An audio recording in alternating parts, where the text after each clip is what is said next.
통일이 되면 금싸라기가 될 네. 북한 땅 베스트 5 알아보고 있는데요. 지금 다시 한번 정리를 해볼까 해요. 예, 5위가 백두산 관광의 메카 해산이었고요. 그리고 4위가 세계적 공업도시로 발돋움할 수 있는 개성. 그리고 3위가 의외로 제2의 수도가 될 수 있는 평양이었고요. 2위가 신의지였습니다. 과연 1위가 뭘지 정말 궁금합니다. 근데 웬만한 데 다 나오지 않았어요? 다 나왔어요, 지금. 한 문 정도는 사실은 우리가 좀 알겠지만, 네. 나머지는 좀 너무 낯선 느낌이잖아요. 도대체 1위가 뭔지 확인해보겠습니다. 1위 공개합니다. 통일 후 금싸라기가 될 북한 땅 베스트 5 대망의 1위 세계 무역의 중심지가 될 나진 선봉 전 세계 영토 면적 1위 국가 러시아 전 세계 인구수 1위 국가 중국 이 두 나라와 모두 맞닿아 있는 세계 유일의 도시 나진 선봉 북한 최초의 자유경제무역 지대로 지정되며 세계 무역의 중심이 될 기틀을 마련하고 있는 무역도시 통일 후 유라시아 철도 완공 시 대한민국에서 유럽까지 이어지는 철로를 확보할 수 있고 태평양을 바라보며 세계로 뻗어나가는 항구 시설까지 완비되어 있는 최고의 조건. 통일 후 금싸라기가 될 북한 땅 1위. 글로벌 무역의 중심지로 우뚝 떠오를 나진 선봉을 주목하라. 진짜 낮은 선봉 뭔가 이름도 뭔가 이름 같아. 되게 멋지잖아요. 저기 되게 좋네요. 지금 이 전 세계적으로 저 라선 씨처럼 저렇게 제일 큰 나라 아닙니까? 대륙 중에서도 중국하고 러시아 대륙이 붙어 있는 나라는 사실 북한밖에 없어요. 그리고 태평양과 연결되어 있는 나라 이런 지역은 상당히 그 국제적으로 그 물류유통 중심이 세계적인 물류 중심지로 될 수 있는데 우리가 지금 부산이 상당히 컨테이너 항으로서 세계 물류도시 아닙니까? 네. 국제적인 물류도시, 세계적인 물류도시인데 붙어 있는 나라가 없습니다. 태평양밖에 없어요. 태평양으로 갈 수 있는 데밖에. 그런데 세계에서 가장 큰 대륙이 러시아 대륙 아닙니까? 네. 인구가 가장 많은데 중국인데 이 두 대륙과 붙어 있는 게 바로 라선시입니다. 근데 중국이 이 라선시를 통해서 러시아로 가려면 꼭 북한을 거쳐야 됩니다. 네. 그리고 태평양으로 나가려면 반드시 북한 땅을 밟지 않고 라선을 밟지 않으면 나갈 수가 없습니다, 실제로. 그리고 이미 철도는 이미 연결시켰습니다. 유라시아 철도를 라선시까지는 연결해서 개통해가지고 지금 다니고 있습니다. 네.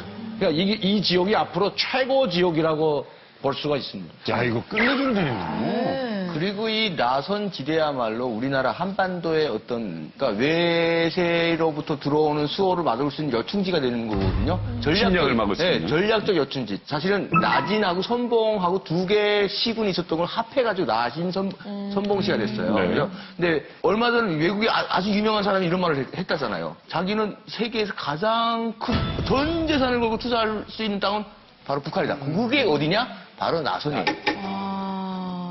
며칠 전에 제 딸이 자기는 나중에 통일이 되면 기차를 타고 유럽 여행을 북한으로 해서 이렇게 가고 싶다는 얘기를 하더라고요. 근데 저 웃어 넘겼거든요. 근데 지금 말씀을 들으니까 이게 멀지 않은 얘기라는 생각이 들고. 네. 눈이 가능한 얘기고요. 근데 우리 된다면요. 미녀분들도 그 북한에 있을 때 낮은 선봉이 그렇게 좋은 도시라는 걸 알았나요? 당연히 알았죠. 북한은 평양, 아까 말했던 개성, 라진 여기가 다 출입 허가증이 있어야 들어가는 곳이에요. 왜냐하면은 여기 라진이 북한 내에서 최초로 개방된 곳이거든요. 개방을 한 곳이에요. 그렇다 보니 여기는 정말 살기 좋은 곳이다, 먹고 살기 편하다 해가지고 평양보다도 솔직히 더 가고 싶었던 곳이에요. 이웃 동네 아니에요, 사실은? 사실은 이웃 도시. 가깝죠. 정말 많이 가까운데 들어 못 가니까 아예. 우리 은희씨도 못 가봤네요? 못 가봤어요. 못 들어간다고요? 근데 못 들어가요. 평양 가려면 그걸 받아야 되잖아요. 허가서를 받기가 너무 힘든데 저희 아빠는 평양을 집이나 들어주셨는데 저기 나진 가시겠다고 8개월 기다리셨어요. 그처럼 평양, 나진 들어가기가 더 힘들어요. 평양보다. 그 몰래 뭐 진짜 걸어서 못 들어가는 데입니까? 다른 가지고 설조망을 에워싸고 전기를 전선을 꽂아가지고 철조망이 있다고요? 철조망을 진짜로 실제로 넘어서 가요. 그러면 땅 파고 넘죠. 좀 우울한 얘기지만 땅을 파서 밑으로 기어서 가는 사람도 있고 전선에 감전되지 않기 위해서 뭐 장갑을 끼고 옷을 최대한 두껍게 입고 넘어가는 경우도 있는데 간혹가다 잘못 넘어가지고 거기 감전돼가 죽는 사람도 있거든요. 그렇게 해서라도 넘어가야 그 장사를 해야 먹고 살 수가 있으니까 네. 그런 것도 있는 것 같아요. 제가 라진 선봉에 가봤는데 라진이야말로 정말 자본주의더라고. 거기는 그 개혁 개방이 그 라진을 개방하면서 뭐가 없어지냐? 배급제도가 없어졌더라고요. 여기? 합법적으로 배급제도가 없어지고 그냥 월급을 받는데 다른 사람들이 10배를 받더라고요. 네, 그래서 그걸로도 충분히 쌀을 사 먹을 수 있게. 예. 네. 이렇게 낮은 선봉 얘기하고 있는데 우리가 또 낮은 선봉의 알짜배기 땅 알아봐야 될 거 아닙니까? 예. 김영철 씨? 네, 대망의 1위 낮은 선봉의 노른자 땅땅을 소개해 드리도록 하겠습니다. 자, 노른자 동도 어딜까요? 바로 자, 최고의 지역은요. 바로 여기 있는 후창지구입니다. 후창지구가 왜 최고인지 우리 박성준 선생님의 특급 설명 부탁드려보겠습니다. 예, 낮은 선봉 지역은 쉬면수라고 하는 이 물이 천천히 완만하게 흘러가기 때문에 부와 귀가 쌓이는 자리라고 얘기를 하는데요. 특히 이 후창지구, 낮은 항과 인접한 후창지구 같은 경우에는 러시아와 외국과의 물자를 이어주는 집결지라고 할 수 있다는 면에서 굉장히 주목할 필요가 있고요. 그리고 풍수에서 산세, 지세, 수세 이외에 중요한 것이 현대 풍수에서는 도로와 철도인 것을 물로 보기 때문에 중요하게 보는데 아시아를 남북한을 넘어서고 중국과 러시아 그리고 유럽까지 이어지는 유라시아 철도가 건설 예정이기 때문에 앞으로 동북아시아를 넘어서는 글로벌 무역의 중심지가 될 가능성이 굉장히 높은 곳이라고 할 수 있겠습니다. 아직 규모나 활용도 면에서는 지금 굉장히 떨어지고 있는 상태지 않습니까? 강문도 교수님. 예, 맞습니다. 그런데 지금 정부에서도 여기를 상당히 중요시하기 때문에 우리가 지금 투자를 들어가지 않으면 중국이나 러시아에 다 뺏기고 있기 때문에 이번에 현대상선하고 포스코가 들어가는 걸 허락을 해줬어요, 실제로.